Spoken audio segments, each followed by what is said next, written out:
अस्सलाम वालेकुम।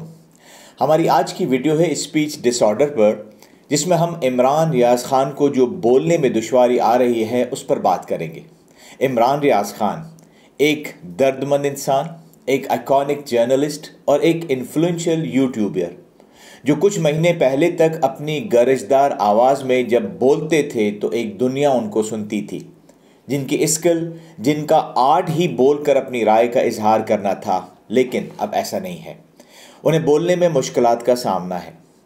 इमरान रियाज के जानने वाले उनके लिए बहुत फ़िक्रमंद हैं और वो जानना चाहते हैं कि उन्हें क्या हुआ है, क्यों हुआ है, क्या वो ठीक हो जाएंगे। क्योंकि स्पीच डिसऑर्डर मेरे शोबे की बीमारी है और बहैसियत कंसल्टेंट न्यूरोलॉजिस्ट मैं चाहूँगा कि इन सवालों के जवाब दूँ। हाँ, दौरान ये डिस्कशन शायद आपको लगे कि मैं इतना खुलकर नहीं बात कर रहा हूँ, तो आप उसे मेरी एथिकल और प्रोफेशनल लिमिटेशन समझिएगा, ना कि इंटेलेक्चुअल डिसऑनेस्टी। मैं आपको 2 ऑडियो क्लिप सुनाता हूँ। पहली, जब इमरान रियाज खान दबंग लहजे में बात करते थे। देखिए, जहाँ ये गलती करेंगे निशानदेही हमारी रिस्पॉन्सिबिलिटी है, वो हम करते रहेंगे। जहाँ वो लोग अच्छा करेंगे वो भी हम कह देते हैं कि शाबाश, ने कुछ काम अच्छे किए, हम बताते हैं कि बहुत अच्छा किया। दूसरी, जब वो अटक अटक कर बोलते हैं। नहीं, हाँ, मैं गलत बात नहीं सुन सकता। ये दूसरी ऑडियो में उनकी ओरिजिनल साउंड नहीं है, बल्कि उनसे मिलकर आने वाले एक साहब ने बताया कि वो इस तरह बात कर रहे हैं। मैं यहाँ वाज़ेह करना चाहूँगा कि मैंने इमरान रियाज खान साहब का ना मुआयना किया है और ना ही उनको बोलते हुए खुद सुना है। कुछ ज़िम्मेदार लोगों ने उनसे मिलकर आने के बाद सोशल मीडिया पर अपने तासुरात शेयर किए हैं उनकी सेहत और बीमारी के बारे में, जिनको मैंने गौर से सुना और एनालाइज करके अपनी क्लिनिकल जजमेंट आपके सामने रख रहा हूँ। आए मुख्तसरन जायज़ा लेते हैं कि इमरान रियाज खान की क्या हालत है। उनका वज़न इंतहाई हद तक गिर गया है, लेकिन वो बग़ैर किसी सहारे के चल फिर सकते हैं। उनमें बज़ाहिर कोई जिस्मानी नुक्स नहीं है। उनकी याददाश्त बहुत अच्छी है, नई पुरानी बातें तकरीबन याद हैं, लोगों के नाम और उनसे क्या रिश्ता है सब कुछ याद है। उनके सोचने समझने की सलाहियत महफूज है, वो बातें समझ भी रहे हैं और जवाब भी ठीक दे रहे हैं। उनका सेंस ऑफ ह्यूमर, जिसे हिस्से मिजाज कहा जाता है, वो बरकरार है, जो कि उनकी तबीयत का खासा है। यहाँ तक तो सब कुछ ठीक था, लेकिन वो क्या चीज़ थी जिसने उनसे मिलने वालों को सबसे ज़्यादा परेशान किया? क्या उनका दुबला पतला जिस्म, उनके सफ़ेद बाल या उनके चेहरों पे हल्की हल्की झुर्रियों का आ जाना? इनमें से कुछ भी नहीं। मिलने वालों को जिस चीज़ ने सबसे ज़्यादा डिस्टर्ब किया वो था इमरान रियाज खान का बोलना। कोई ये बात एक्सपेक्ट ही नहीं कर रहा था कि शेर की तरह धाड़ने वाला, तवातुर और रवानी के साथ गुफ्तगू करने वाला अब हकला कर क्यों बोल रहा है। अल्फाज की सही अदायगी के लिए उसे ठहर ठहर कर बात करनी पड़ रही थी। जुमले की दुरुस्तगी के लिए जोर लगाना पड़ रहा था। वो अटक अटक कर बोल रहा था। उनके लहजे, अल्फाज, जुमलों में इतनी क्लैरिटी नहीं थी, जो कि उनकी गुफ्तगू का कमाल था। इमरान रियाज खान की बोलने की तकलीफ़ क्या है, उसकी तशख़ीस क्या है, उसके असबाब क्या हो सकते हैं, इसको समझने के लिए मैं आपको दिमाग की कुछ पिक्चर्स दिखाकर बात को बेहतर तरीके से समझाता हूँ। पिक्चर नंबर 1 बताती है कि हमारे एक नहीं 2 दिमाग हैं, राइट ब्रेन और लेफ़्ट ब्रेन। हमारे बोलने की सलाहियत ज़्यादातर लेफ़्ट ब्रेन में होती है, बशर्ते कि इमरान रियाज की तरह हम सीधे हाथ से लिखते हैं और काम करते हैं। यानी अगर हमारे लेफ़्ट ब्रेन में कोई मसला होगा तो हमें बोलने में दुश्वारी होगी। पिक्चर नंबर 2, इसमें दिमाग को काम की नौयत के हिसाब से 4 बड़े बड़े हिस्सों में तकसीम करके दिखाया गया है। दिमाग का अगला हिस्सा फ्रंटल लोब है, जो हमारे बोलने की सलाहियत को कंट्रोल करता है। पिक्चर नंबर 3, ये बहुत अहम है। इसमें इसी फ्रंटल लोब के उस अहम हिस्से की निशानदेही की गई है जिसे ब्रोकाज एरिया का नाम दिया गया है और जिसका ताल्लुक हमारे बोलने और अल्फाज की अदायगी और रवानी से है। ये बोलने की एक ख़ास सिफत है जिसे फ्लुएंसी कहा जाता है, और जब ये मुतासिर होती है तो इंसान को बात करते करते रवानी, रफ्तार और जो क्लियरिटी उसकी गुफ्तगू में होती है वो या तो कम हो जाती है या ख़त्म हो जाती है। बोलने की इस तकलीफ को ब्रोकाज एफेजिया का नाम दिया गया है, जिसमें इंसान समझ तो सब कुछ रहा होता है, सिर्फ अल्फाज की अदायगी में उसे मुश्किल आ रही होती है। शायद आप में से कई लोग ये सोच रहे हों यही तो इमरान रियाज का मसला है। हो सकता है, लेकिन हम इस पर बाद में बात करेंगे। पहले मैं ये बताना चाहूँगा कि किन असबाब के, मुमकिन असबाब के बाइस किसी शख्स का ये ब्रोकाज एरिया मुतासिर होता है और मरीज़ ब्रोकाज एफेजिया जैसी बोलने की मशाकिल का शिकार हो जाता है। मसलन स्ट्रोक यानी फॉलेज, ब्रेन ट्यूमर, हेड ट्रॉमा यानी सर पर चोट का लगना और कोई इन्फेक्शन वगैरह दिमाग के अंदर। ये तो अमूमी असबाब हैं। उनमें सबसे ज़्यादा कॉमन जो है फॉलेज है, उसके बाद दिमाग में चोट का लगना।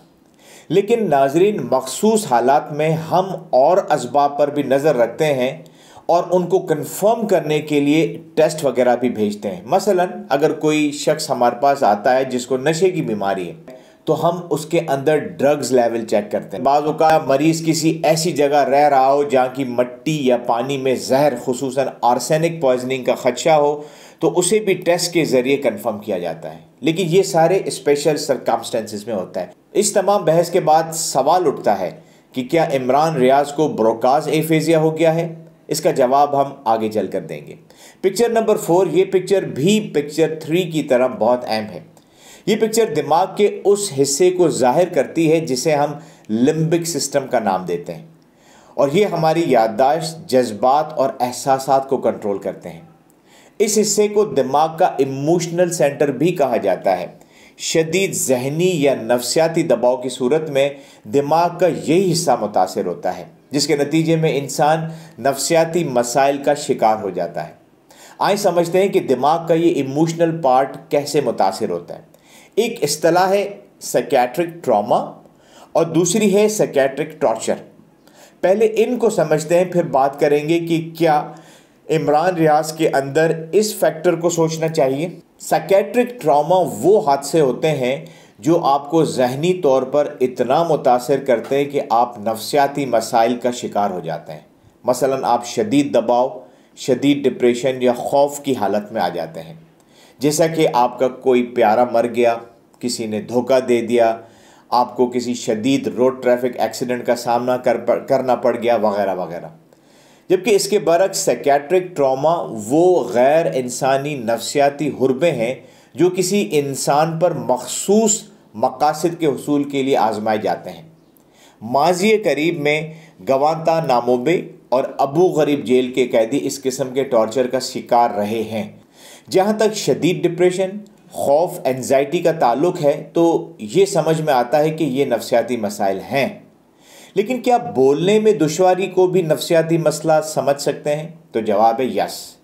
अगर कोई इंसान सख्त किस्म के साइकियाट्रिक ट्रॉमा या टॉर्चर से गुजरा है तो उसे बोलने के मसाइल पेश आ सकते हैं। मसलन स्टटरिंग यानी हकलाहट, मम्बलिंग, होंठ ही होंठ में बोलना, बड़बड़ाना, वर्ड फाइंडिंग डिफ़िकल्टी, जिसमें मरीज़ को बात करते हुए जिस अल्फाज को मुंह से निकालने की ज़रूरत है वो निकाल नहीं सकता, और सिलेक्टिव म्यूटिज़म, जिसमें मरीज़ को मखसूस माहौल, मखसूस लोगों के सामने जो है उसे चुप लग जाती है। मैं आगे चल के इस सवाल का जवाब दूंगा कि क्या इमरान रियाज खान को बोलने में जो दुश्वारी आ रही है वो किसी नफ्सियाती या जहनी दबाव के बायस है। पिक्चर नंबर 5, ये आखिरी पिक्चर है जो हमारे चेहरे पर मौजूद उन हिस्सों की है जिन्हें आर्टिकुलेटर कहा जाता है, यानी जब ये हरकत करते हैं तो आवाज़ निकलती है, जुमले और अल्फाज अदा होते हैं।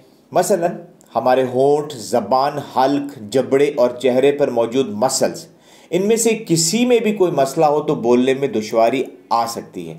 तो नाजरीन, अब आते हैं क्लिनिकल जजमेंट की तरफ, जिसमें हम देखेंगे कि इमरान रियाज खान के बोलने का मसला अभी तक हमने जिन 3 बीमारियों पर डिस्कस किया है उनमें से कौन सी मोस्ट लाइकली हो सकती है। इस क्लिनिकल जजमेंट को मैंने सवालों की शक्ल में जो है उठाया है। सवाल नंबर 1, क्या इमरान रियाज खान को ब्रोकाज एफेजिया है? मेरा ख्याल है कि इमरान रियाज के बोलने का मसला इस बीमारी से ज़्यादा करीब है। जैसा कि हम बात कर चुके हैं कि ब्रोकाज एफेजिया में सबसे अहम चीज़ फ्लुएंसी है, जो कि इमरान रियाज खान के केस में मुतासिर नज़र आ रही है। वो ज़ोर लगाकर, ठहर कर, हकला हकला कर बोलते हैं। सवाल नंबर 2, अगर उनको ब्रोकाज एफेजिया है तो क्यों है?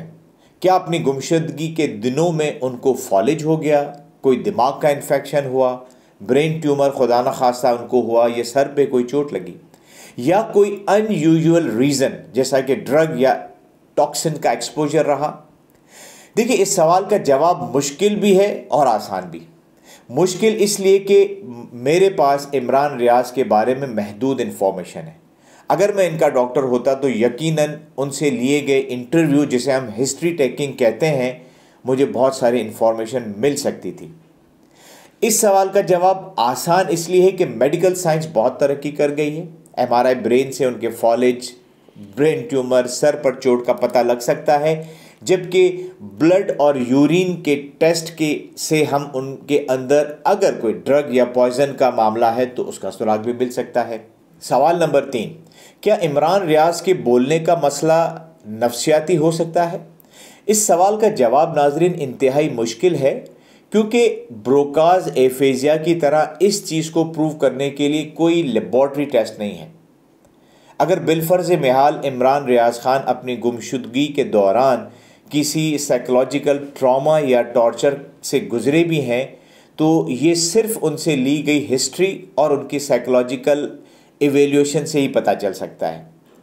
मेरे पास क्योंकि इन्फॉर्मेशन नहीं है, तो इन्फॉर्मेशन की अनअवेलेबिलिटी की बेस पर अगर इस पर कमेंट किया जाए तो प्रोफेशनली, एथिकली ये मुनासिब नहीं होगा। लेकिन हाँ, जिस तरह इमरान रियाज खान बोलते हैं, मैं जैसे पीछे डिस्कस कर चुका हूँ कि साइकोलॉजिकल स्पीच इस तरह हो सकती है। लेकिन जब तक आपके पास कोई उनकी साइकोलॉजिकल इवेल्यूशन और डिटेल हिस्ट्री नहीं है, उस वक्त तक उन पर ये लेबल नहीं लगाया जा सकता। सवाल नंबर 4, क्या आर्टिकुलेशन डिसऑर्डर इमरान रियाज खान के बोलने की दुश्वारी का सबब हो सकता है? यहाँ पर मैं बहुत कॉन्फिडेंटली कह सकता हूँ कि जिस तरह इमरान रियाज खान साहब बात करते हैं, वो ब्रोकाज एफेजिया तो हो सकता है, या नफ्सियाती असबाब की वजह से जो दुश्वारियाँ होती हैं वो भी हो सकती हैं, या इन दोनों का मिलाप भी हो सकता है। लेकिन होंठ, ज़बान और हल्क के मुतास होने की वजह से जब मरीज़ बात करता है तो उसका ख़ास पैटर्न होता है। इमरान रियाज खान का पैटर्न वो नहीं है, इसलिए मेरा ख्याल है कि ये वाला सबब जो है उनकी बीमारी का नहीं हो सकता। अब आखिरी सवाल जो लाखों लोग सुनना चाहते हैं वो ये कि क्या इमरान रियाज खान बेहतर हो जाएंगे, दोबारा से उसी तरह बोलना शुरू कर देंगे? तो जवाब है यस, इंशाल्लाह।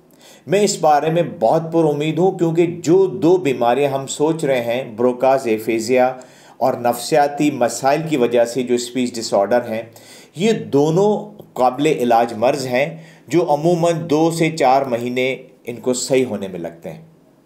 आखिर में बहैसियत न्यूरोलॉजिस्ट मैं इमरान रियाज खान और उनकी फैमिली को एक मेडिकल एडवाइस देना चाहूँगा कि उनको एक comprehensive speech and language rehabilitation programme की ज़रूरत है, ताकि उनके बोलने की सलाहियत जल्द अज जल्द बेहतर तरीके से वापस आ सके।